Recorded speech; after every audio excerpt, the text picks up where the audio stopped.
Okay, here's the quick tutorial on how to set up Stinger transitions. There's two ways to do it. First way is automatic, second way is manual. Either way starts the same. First, you have to locate your scene transitions panel. Mine happens to be hidden behind sources, so I'll go click on it. We're going to drop the drop down, do add Stinger, and it's going to ask us to name it. In this case, I'll name it, and we'll get this window. Hit browse, and you'll want to search for where you saved your Stinger transition. I have mine here. You will need to know the timing as which part, basically where you want it to cut from A to B in the background. In this case, I know 8 seconds in is where I want it to be. Audio monitoring, if it has audio and you want to hear it, you can set it to monitor and output, and that way you will hear it and the audience will hear it. If you just want the audience to hear it, you can leave it as monitor off. If you only want to hear it and not have the audience hear it, you can do monitor only and mute output.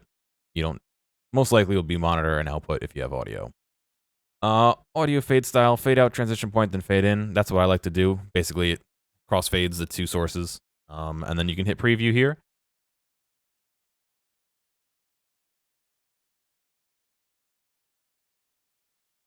And there we go. I do have audio. I just don't have it set up to capture that audio source. So you don't hear it, but I do hear it. Anyway, that's looking good. So I'm going to hit OK. In this case, you can see it automatically selected it. And so anytime we go to a different scene, it's going to use that transition. No matter what scene you go to, it will always use that transition.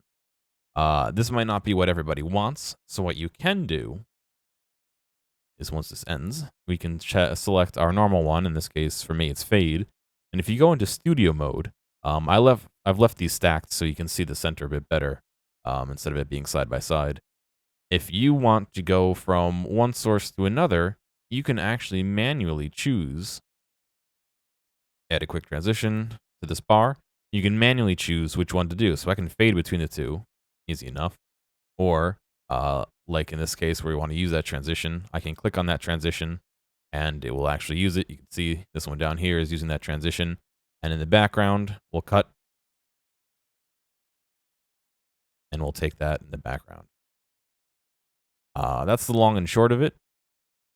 Trying to think if there's anything else I need to say. If you want to swap between vertical and horizontal here, you can go into settings. Oops. You go into settings and you can do it's in here somewhere. Enable portrait vertical layout.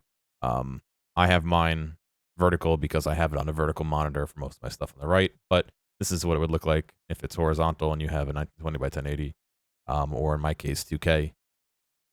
The right-hand one will be your program, and left one will be your preview as to what you're going to. So that's it in a nutshell.